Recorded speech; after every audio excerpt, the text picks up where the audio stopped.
We're now delighted to have Michael Moore from Meridian Air Charter, who's going to give us a quick run-through about aircraft management, the US perspective.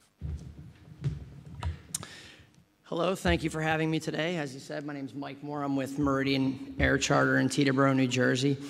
And I'm going to talk today a little bit about aircraft management, primarily from the point of view if you're looking for a management company to help offset some of your costs with charter. And this picture right here is a view from our office in Teterboro. And one of the things that's always striking to me is that when I come to work, I look out the window every day and I look out on the ramp and I see all the aircraft out there, and I think to myself, half of those people are in bad deals and they don't even know they're in bad deals, right?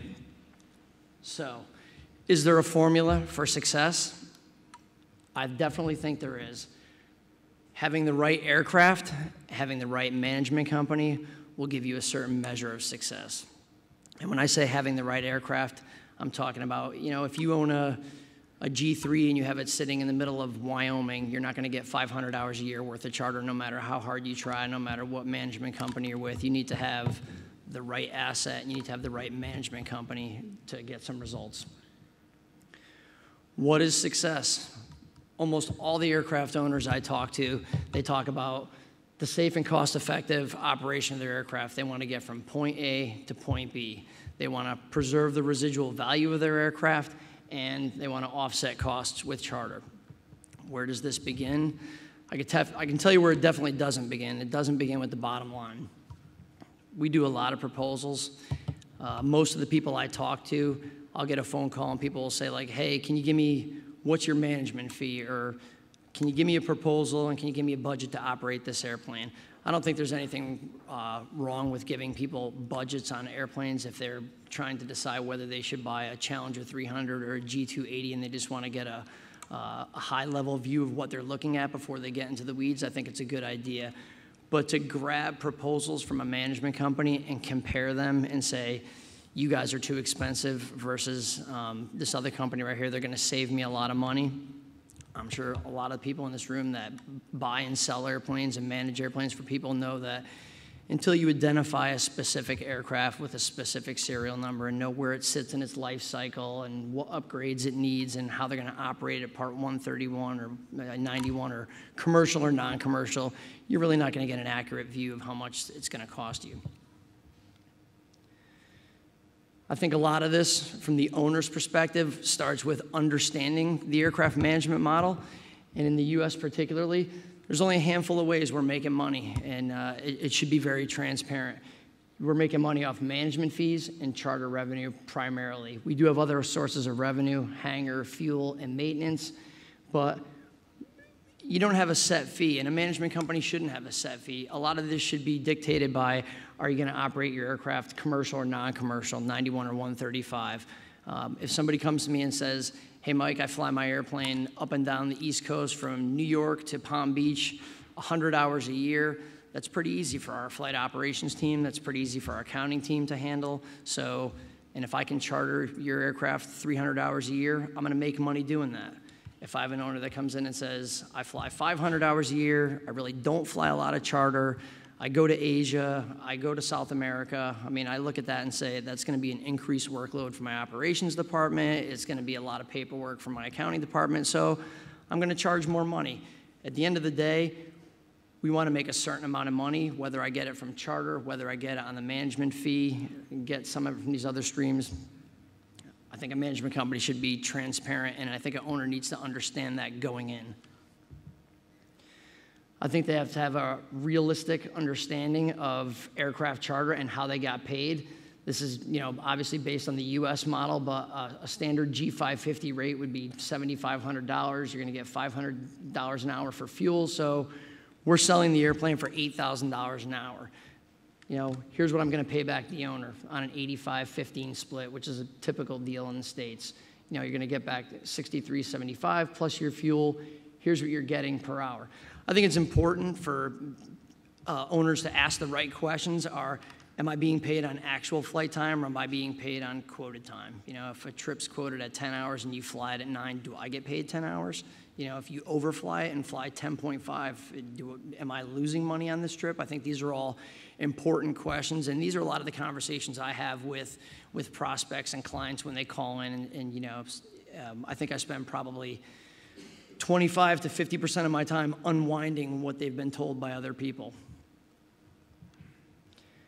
I think in this particular model right here on the G550, I think here's what you're getting paid back per hour. And I think owners need to understand that over time, what happens in charter typically is the rate you're being paid back per hour, the established retail charter rate will change over time, but it's only going to go up slowly. Your direct operating costs are going to go up at a much faster rate. So that intersection point's going to, well, whether it ever hits, I don't know, but I can tell you what, that the amount of money, you know, your net operating revenue per hour is definitely going to shrink over time. So when you're talking to somebody about aircraft management, I think a good management company will be realistic and let them know, say, hey, you're buying this aircraft and you need 300 hours a year for your business model that you put together. You know, can I do 300 hours a year charter? You know, today I could do 300 hours a year charter on a G4 SP, but I can't tell you with certainty that in 5 or 6 years from now, that with the amount of G4 SPs available for charter, are you going to be able to do 300-400 hours a year? I think certain aircraft types over time, Hawker 800s, I mean, you've seen those planes that were doing 500 hours a year. Now they're challenged to do 300 hours a year. So I think owners need to go into this knowing, here's my aircraft. In today's current environment, I think I can do these hours, but moving forward, can I really do these kind of hours? What can a good management company do? Help you control your costs, fuel, maintenance, labor. They can try to help you increase your hourly rates. Again, that's very much a challenge in this competitive market. Fly more charter. You could try to fly more charter, but I think that it's important to understand that the more charter you fly, the more pilots you need. Pilots cost money. It's not always a great idea to say, you know, hey, if I hire a third or fourth pilot, can I fly another 100 hours a year? Typically, what you're netting per hour on your aircraft, if you fly another 100 hours a year, you won't pay for the pilot when you consider his salaries and benefits and training. So sometimes it literally pays to fly less and have less pilots. Pooling your resources, not a bad idea. You know, if you operate 3 or 4 G550s, maybe everybody doesn't need 4 pilots. Everybody can live with 3 pilots, and we can float a couple pilots here or there. Or, you know, if you have a maintenance facility, you don't really need a full-time mechanic. If you're remote-based, I would definitely highly recommend you getting a full-time mechanic for your airplane. Small price to pay for the asset. How do you find a good aircraft management company? Well, you know, what is aircraft management? Aircraft management are all these different things. This, to me, amazes me the most when I talk to people on the phone, and sometimes it works to my benefit, and sometimes it works against me. You get a phone call from somebody, and they say, hey, can you send me a proposal? You hear from them a month later, and they either say, you know, hey, Mike, guess what? We decided to go with you and your company.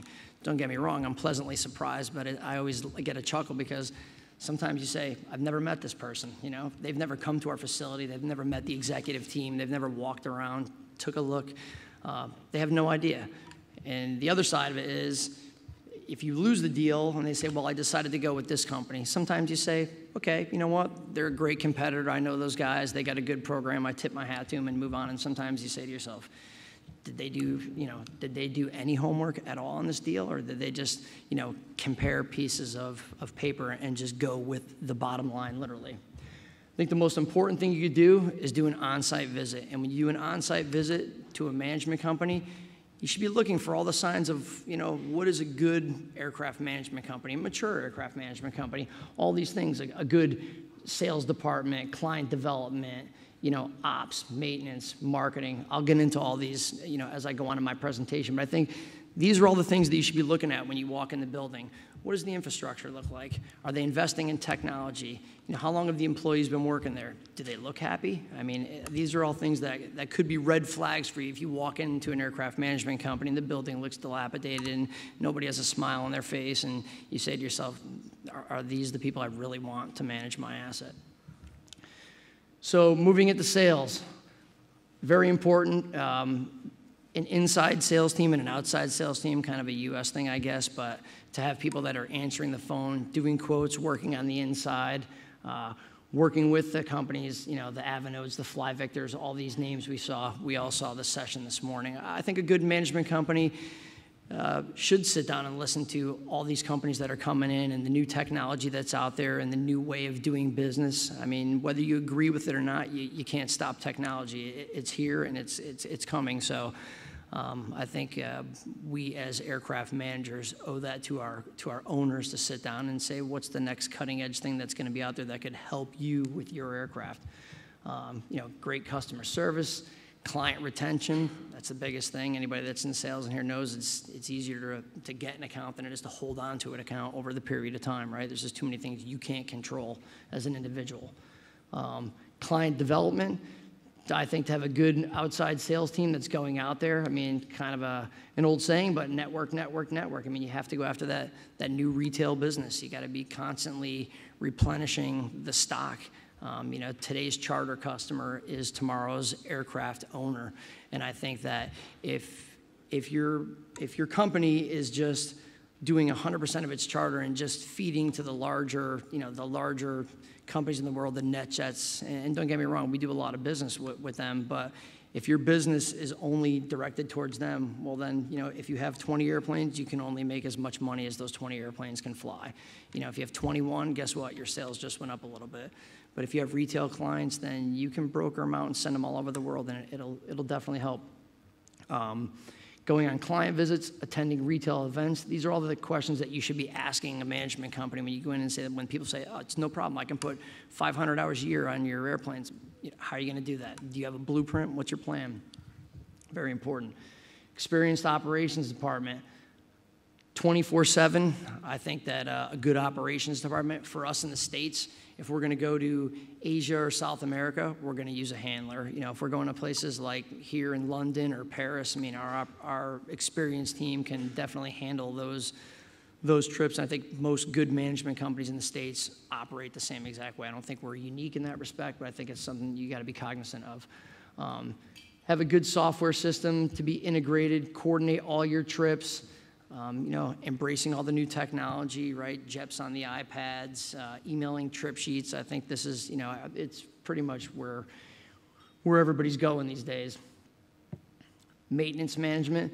To me, this is the biggest portion of when people talk to me about aircraft management and say, well, how can you save me money? You're going to cost me more money. I think aircraft management is, I mean, maintenance is probably the #1 way to save a client money to, you know, preserve their residual value of their aircraft with good maintenance records, going out, you know, if you're due for a big inspection, to go out and get comparative quotes, and not only get comparative quotes and look at the bottom line, but have that experience level to say, I know these guys quoted here, but they typically come in here, and I think you have to have an experienced maintenance team that's going to go in there and look at that and say, you know, no, we're not paying for this, this isn't needed, or at least have a general idea of, you know, what a 96-month inspection should cost on this aircraft. Marketing, I think you need to have a robust marketing plan. We are in a very competitive industry.